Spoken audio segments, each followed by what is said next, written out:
This just in, a big loss for Blake Lively, as the judge has dismissed one of the defendants from her lawsuit. But it does come with a catch. Also, a Hollywood icon is sticking up for Justin Baldoni. We got a major tea spill for y'all. This one's a straight up L for Blake. Now, don't get too hype, cause there's a twist. This was tossed without prejudice, meaning sis can run it back and refile. Annoying, right? Especially since Justin ain't get that same grace. But let's talk Jed Wallace and street relations.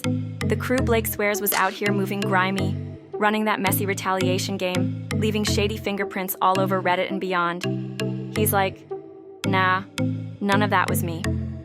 We'll unpack his receipts in a minute. But Blake been yelling that Tag PR and company were the real ones pulling dirty tricks, trying to make her look squeaky clean. But here's the kicker. Since Jed's in Texas, and even if he did do it, which he's swearing he didn't, all his moves were Texas-based. So he filed to dismiss, and the judge said, bet. So boom, Wayfair's crew slid in with a whole motion to split this up and ship it over to the Western District of Texas. And guess what? The judge said, yeah, okay, and granted the dismissal, but without prejudice, so this drama ain't dead yet. Now, here's where it gets real interesting. The judge basically sat down and gave us a full-blown recap of Blake's claims. And phew, when you read it through his eyes, it's giving messy, but believable. He's laying out all her accusations, every single bomb she dropped, making it sound like a Lifetime movie. And chile, this whole, we can bury you, we can get paid to do this, but we can't put it in a text vibe? Whew, that looks bad. Like, bad. But receipts matter. And guess who was supposed to have the receipts? Yep, this dude. But they can't find a thing. Nada. And to top it off, Jed came through. Wallace is the only officer, director, employee of the company. Neither of the Wallace defendants has property in New York. Wallace figures that he was contacted by Melissa in early 2025 of August to read, analyze, and assess media and trends related to Justin Baldoni and potential stories or social media attacks on him. Through under oath like, so check this. He went through every piece of media, peeped the vibes, and broke it down, mostly feeding info back to Nathan. He clocked that social media was already riding for Baldoni and low-key dragging Lively. So his advice? Baby, don't lift a finger right now. By November 2024, he wrapped up anything tied to Baldoni. Yeah, he knows what a social combat plan looks like. He's no rookie. But he swears he didn't pull any of those strings for It Ends With Us, Wayfair, Baldoni, Lively, or even Reynolds. No shady posts, no sneaky comments, no like this to start drama moves. None of that. He didn't leak content to journos, YouTubers, or media outlets, not even the New York Post or Times, but sis Blake. Oh, she was chatting with the New York Times. Best believe that. He swears up and down he ain't got no digital army, no secret squad, not even a Lille crew hiding out in Hawaii. Wallace keeps saying his job was just to sit back, watch, and analyze the social media streets. But let me be real with y'all. I ain't buying all that. This whole I never made ghost accounts to boost messy posts thing? Sounds cute, but I'm side-eyeing it. I get why they're dodging that convo, cause that's the smoke. This case is built on. But if you ask me, a true smear campaign is all about pushing fake mess and spinning wild narratives, and I ain't seen none of that when I was digging. So yeah, it's hard for me to believe he was completely hands-off like he claims. What y'all think? Cause even if he did pull a few Lil stunts, it never would have blown up like this without real folks reacting to Blake's actual drama and moves. So this whole idea that they orchestrated this, that Jed Wallace, Melissa Nathan, or any of them forced me, or anyone else, to drag her all summer over her clownish marketing moves, her stank attitude at junkets, and ducking the whole DV convo. Girl, that's what the movie is about.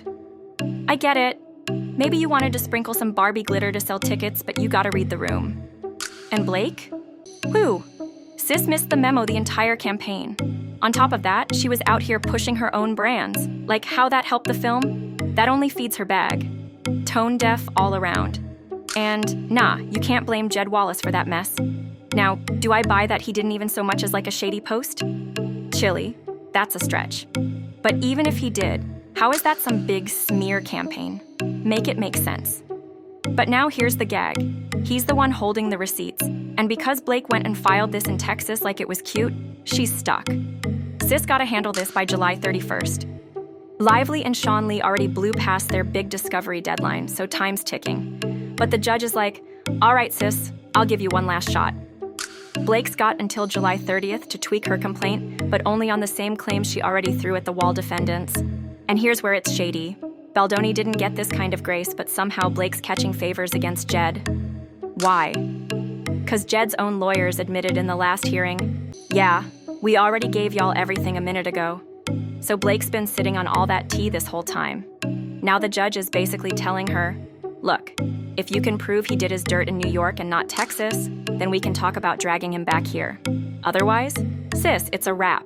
Or if sis want to pack up her so-called evidence and run it back in Texas to prove her point, the judge is like, girl, do you. But honestly, I'm heated because Justin deserved that same shot. He needs that discovery to dig up receipts and tell his side, just like Blake. But let's keep it a buck. Blake got no evidence. And from where I'm sitting, she straight snatched that phone from Stephanie Jones on the low. And yeah, that's my opinion. Now, the Van Zam lawsuit? Ooh, we diving into that next week. I'm bringing Omar through, and y'all don't want to miss it because it's a key piece nobody's really dissecting. We gon' give it its flowers because those texts, baby, they should definitely be admissible. I still can't wrap my head around how they slid him through a fake subpoena and a whole shell company. Messy. Man, this whole thing is shady as hell. You really expect me to believe Wallace Jed didn't have his hands on some Reddit mess? Please.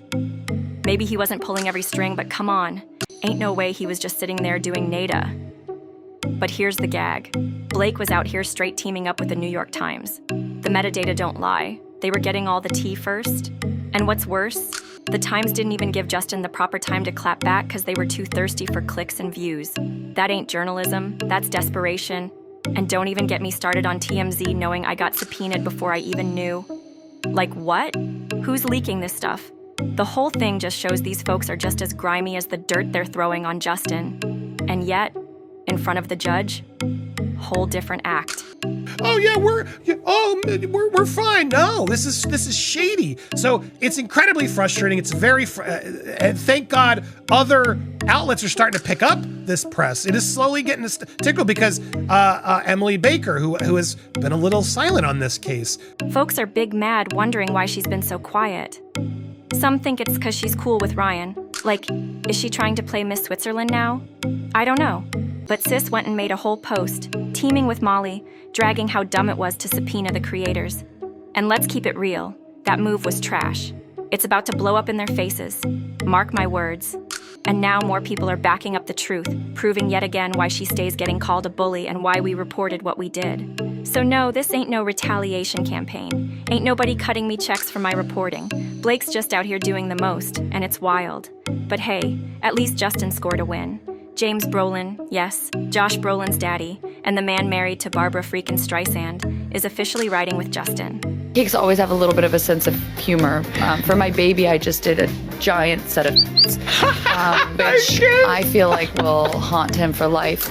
But what do they want at one? Like, he can't declare what he wants. Yeah. What he wants at one. Yeah. I'll show you a picture after the Oh, I need to see of the cake, that. not of mine. Of your also food. amazing though. Well, I Drop your thoughts in the comments below. Let's talk about it. If you're feeling the vibe, hit that like button. And if you're new to the fam, make sure you smash that subscribe button. Don't forget to hit that notification bell so you're the first to know when we drop the latest and greatest. Thanks for tuning in.